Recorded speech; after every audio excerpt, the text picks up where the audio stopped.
Shalom, I'm giving all praise to Yahweh Shem El Shaddai Shem Rakakodah. Shalom to the 144,000 and the rest of you elect out there. Shalom to you all. Anyway, I'm going to entitle this video, America is mentioned in the scriptures. And the fourth part of the world. That's what America is mentioned in the scriptures. Or the importance of, I may change it, the importance of America in Bible prophecy. And the fourth part of the world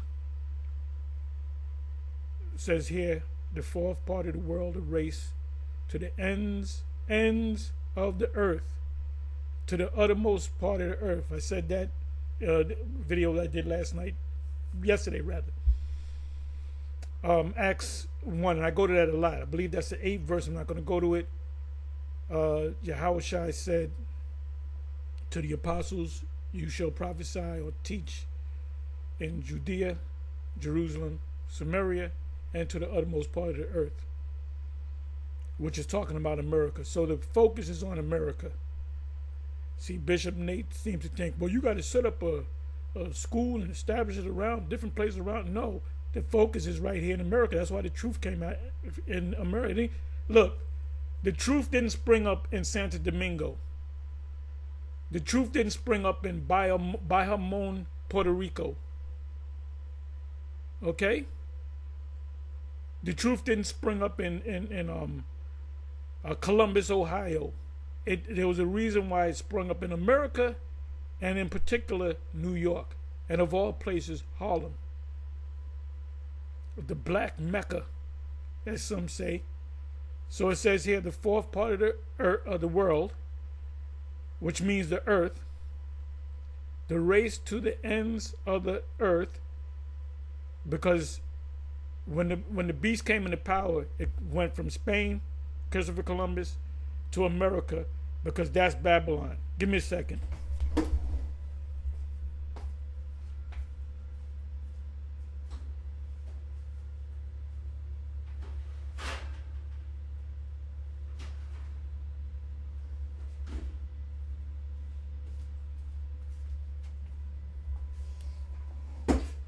So it says, the fourth part of the world, the race to the ends of the earth. The focus is here in America. The prophesying is here in America. Ezekiel saw America. Ezekiel saw the Israelites here in America. When you read about Babylon the Great, the woman that sitteth upon the scarlet-colored beast, that's America. The importance is on America. The camps, there should be 1,000,001 camps in America. This is why Christopher Columbus came to the other world, because he was fulfilling prophecy. The race to the ends of the earth. Everything started from the east, and it's going to end in the west. And the epic story of the map that gave America its name. They didn't have a name for this new place until after this map, which is known as the Waldseemüller World Map, 1507. Remember, this was like a little bit more than 10 years. We're talking about 1492, 2002. Oh, we're talking about 15, 16 years or so. So when Christopher Columbus came to the New World, which is also America, is known as a New World as opposed to the Old World. The Old World, illuminated ones, and the New World, New World Order. New World Order is on the dollar bill because this is the New World. This is the headquarters for the New World Order, America. So this map, by the way, when you watch this video, you do the research. The Library of Congress purchased this map for $10 million. And I forget the exact year that they did that, but you can watch this video, which I'm gonna leave this. I'm gonna give you the whatchamacallit, the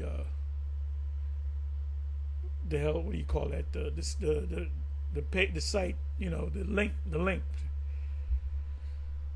So there's a guy that wrote a book about this, and he said he didn't know nothing about maps. He didn't know nothing about, but he did the research, and this is how when they came to the New World, 1492, Christopher Columbus, up until the 1500s, they found what was called a New World.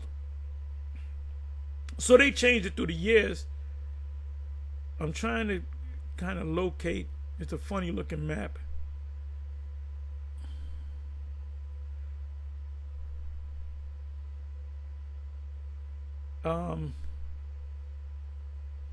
Anyway, you watch the video, you see it, but you can see it looks like somewhat like a current world map. This would have to be Africa. That's the Red Sea. And this would be the Americas, which is the west, the uttermost side of the earth, part of the earth. Like I said, Congress purchased this for $10 million. This dude, I'm right here, the 1301. Let me come back over here. Show the individual. Give me a second here. Let me go back some more.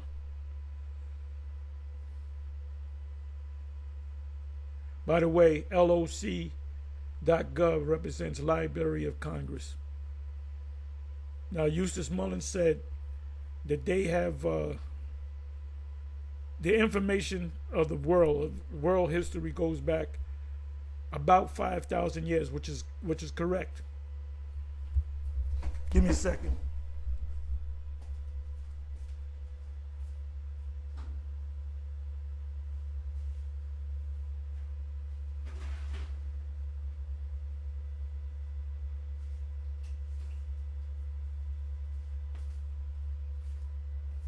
Forgive me. So when you have all these Christians going into the scriptures, God and the Father is one, and the Lord came for more than Israel, came for the Gentiles. They don't know how to deal with, future prophecies. Period. Mention, let's say, Jeremiah 50, Jeremiah 51. Those are two prophecies that I like. Ezekiel 37, Joel 3, whatever, Joel 2, Daniel 7, Daniel 2, Daniel 8, Daniel 11, Daniel 9. They don't know.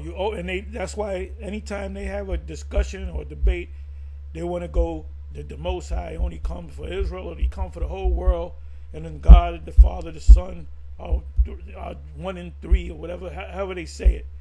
They're never going to go into prophecy. They'll never challenge you when it comes to prophecy.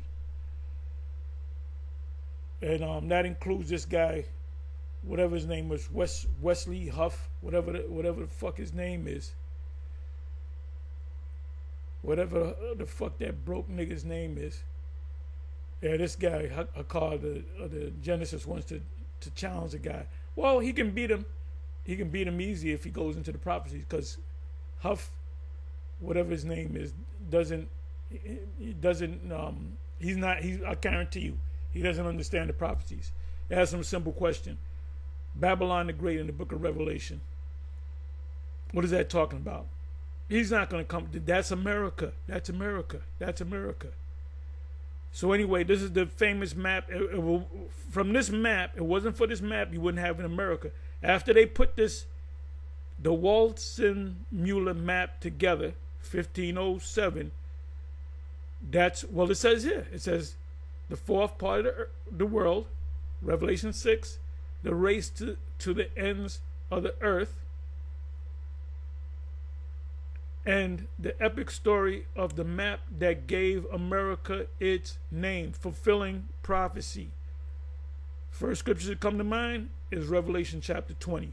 Another one of my favorite prophecies, chapters.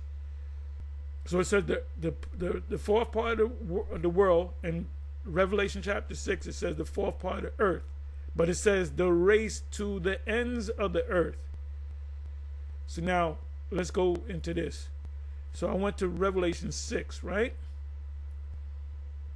The word for earth is gay, or gi, or geo. Like you got the word geopolitics, Geo means on a world level, politics on a world level, right? Contracted from a root word.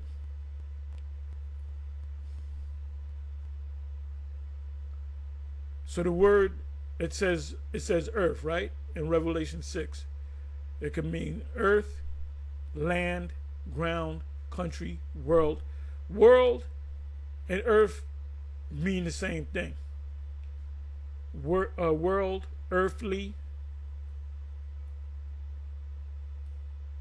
arable land, the ground, the earth as a standing place, the mainland as opposed to the sea or water. Now you got the Atlantic on one side, on the east, and you got the Pacific on the west. You got California, which is the coast, and you have the East Coast, which you got New York, you got DC and all that. Those are coastal cities or whatever. The earth as a whole. So when Columbus touched the other side of the earth, that was a major thing in prophecy, which none of these Christians ever go into. The importance of why did Christopher Columbus come over here? They can't. Is Christopher Columbus mentioned not by name, but when you go into these certain prophetic scriptures, can you put Christopher Columbus in there? Yes. Revelation 20, the earth as opposed to the heavens, right? The sky, right? The inhabited earth, right? The inhabited earth, in which the northern kingdom came over here, right? An abode of men and animals, a country, land enclosed within fixed boundaries. Right, that's America. You open up a map on America, world map, you go to America, there's boundaries there, right? A tract of land, territory, region.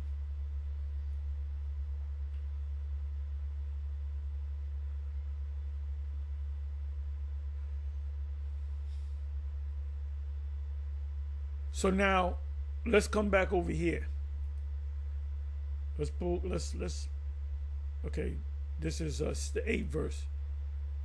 Revelation.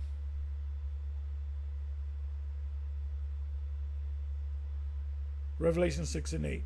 The fourth seal, death. And when he had opened the fourth seal, I heard the voice of the fourth beast say, "Come and see." And I looked, and behold, a pale horse, and his name that sat on him was Death, and hell, which is death, the grave, followed with him.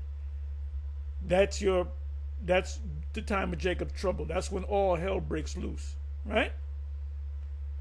When is that going to take? Where is it going to take place? On the fourth part of the earth, which is here in America. Hell, there's going to be a hellified place in America, man. It said, and power was given unto them over the fourth part of the earth. What power? The power of death and hell, to kill with the sword. 2nd Ezra 15, 2nd Ezra 16, and with hunger. In 2nd Ezra 15, round about the 50 some odd verse, I'm not going to go to it. It says they're going to go up into the mountains and they're going to eat their, matter of fact, let me go to it, okay? Give me a second.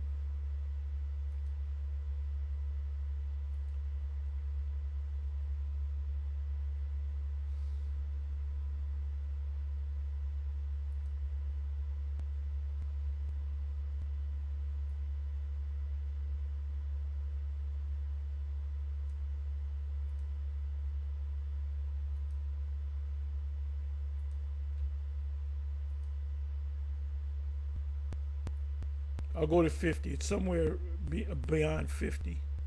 So I'll go to 50.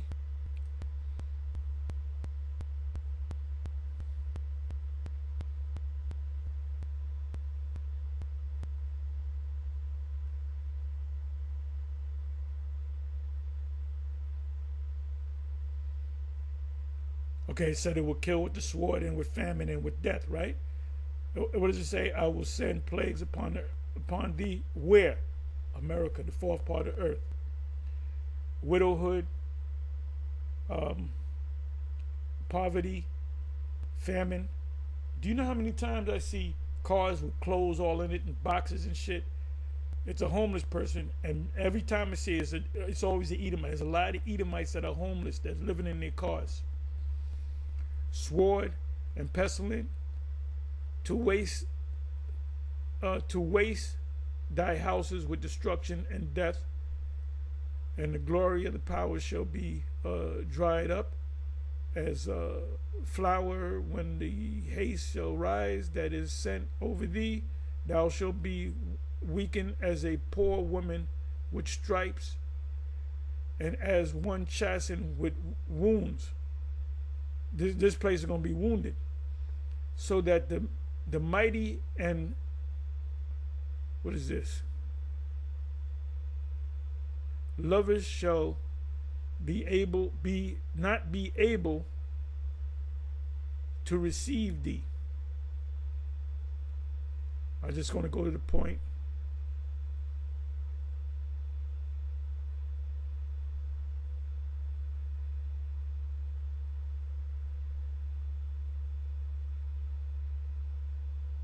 The reward of thy whoredom, right, which is the woman, sitteth upon the scarlet-colored beast, shall be in thy bosom.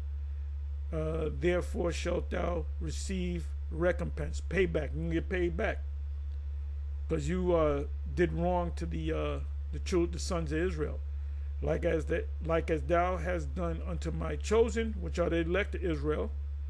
Ultimately, is all Israel, saith Yahweh. Even so shall the Most High do unto thee, and shall deliver thee into mischief. Who is he going to deliver into mischief? Esau and the other nations, and Jake that haven't woke up, because they're going to be caught up in this. Thy children shall die of hunger, and thou shalt fall through the sword, or by the sword. Thy cities shall be broken down, and you see San Francisco, different places in the country. See a lot of homelessness, people living in tents, and all thine shall perish with the sword of the field. People are going to be robbing each other, right? They that be in the mountains, you got these preppers, right? You got to get prepped up. You got to go in the mountains. Well, guess what? They're going to go up in there, and they're going to die up in there. But they're going to commit the act of cannibalism. It's a day that be in the mountains shall die of hunger and eat their own flesh, meaning their children. Your child dies, you're going to eat your child. Your grandmother dies, you're going to eat. Your wife dies, you're going to eat her. A good movie to watch is The Road. If you can get that, if you didn't see that movie, watch that movie. Watch that movie. And if you can get it on DVD or what is it? The newer, it's a better form of DVD, Blu-ray, which is also DVD, or you can get it any way you can get it. See if you can get the director's cut, where the director, when you go to the video, you can watch the movie, then you can go to the director's commentary, and he goes into historic events of, he studied how major catastrophes took place and how the people died slowly. You got to see that movie. If you haven't seen that movie, it's just like the movie that Denzel did when he was out there in the wilderness. Damn, I can't even think of the damn movie. But somebody help me out. But an even better movie is The Road. Okay? With Viggo Mortensen. Which to me, he looks like Apostle Ariam Lab. But he speaks perfect Spanish. You know? Viggo Mortensen. He played this guy, Lalin, in Carlito's Way. He was in a wheelchair, you know. He said, I can't walk, I can't hump. You know, you got to watch that movie too. But The Road is a movie to watch. Now, his wife, played by this chick, I can't even remember. She's a South African chick. She's like the white equivalent to Cicely Tyson. She act her ass off in different movies. She go all in the character. Damn, I can't think of her name. She also played in Hancock with Will Smith. She played the love interest, the white woman, you know. Anyway, she's from South Africa. So she made a statement that she's just gonna go out in the woods and die slow, because she said if those marauders catch us, they're gonna torture us, they're gonna kill us, and then they're gonna eat us.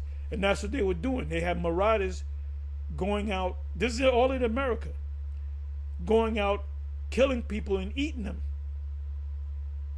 All right. It says, "They that be in the mountains shall die of hunger." Those are preppers, and eat, because they say we're gonna have enough food for 6 months. But guess what? What are you gonna do in the 7th month? Things ain't gonna get better. And eat their own flesh, their babies, their grandmothers, their wives, whatever, and drink their own blood for very hunger of bread and for thirst of water. Thou as unhappy shall come through the sea and receive plagues again. So before the missiles hit, there's going to be a lot of plagues. And then eventually what's going to end all of that, you're going to have government, you're going to have people that are doing good, that are going to be living good. You're going to have government officials, because you have a thing called continuity of government. Let's look that up. And then I'm going to get ready to close. But let me say this. If you want to watch this video, I'll leave the link right here. But I'll also put it up on, so you can download it.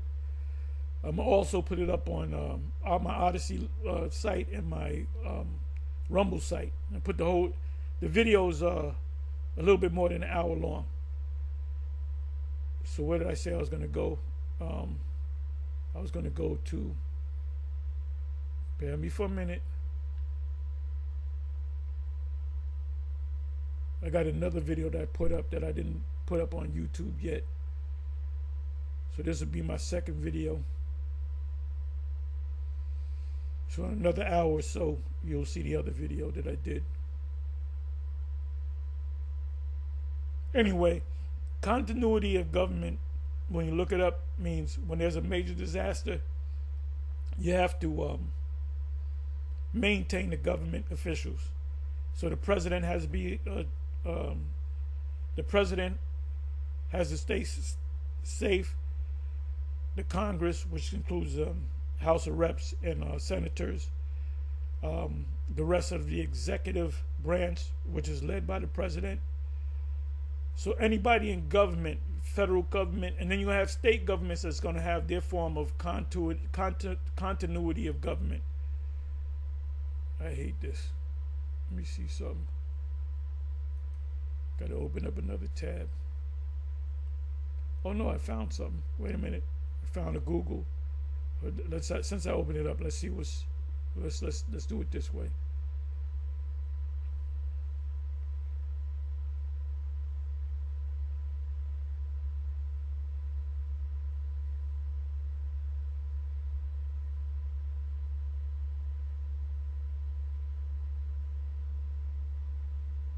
I'm sorry.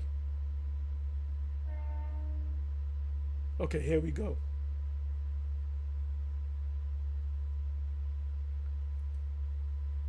Continuity of government.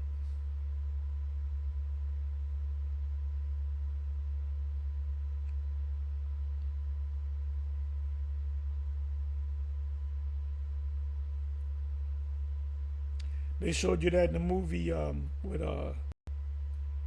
Morgan Freeman played the president. What was that called? What was the name of the goddamn movie? It was an asteroid. But you have asteroids and there's asteroids and something else. I can't think of it. But anyway, it says continuity of government, COG, is a federal program that ensures the government can continue to function during disasters and emergencies. It involves a coordinated effort between the executive, legislative, and judicial branches of the government. So if you got to die, look, y'all just going to have to die. But we got to keep living so when the smoke clears, we can build the government again. What does COG do? Maintains a constitutional form of government ensures the constitution of essential government functions. So you need these instruments in place, which is the president, the vice president, secretary of state, the Congress, the Supreme Court, the federal district courts, and so forth. Preserve the authority of elected and appointed officials. Judges are appointed, right? Presidents and governors are elected. So that's talking about the federal government. Your state governments are going to have their own form of continuity of government. So anyway, I don't want to make this long. With that, it's on to the next one. Shalom.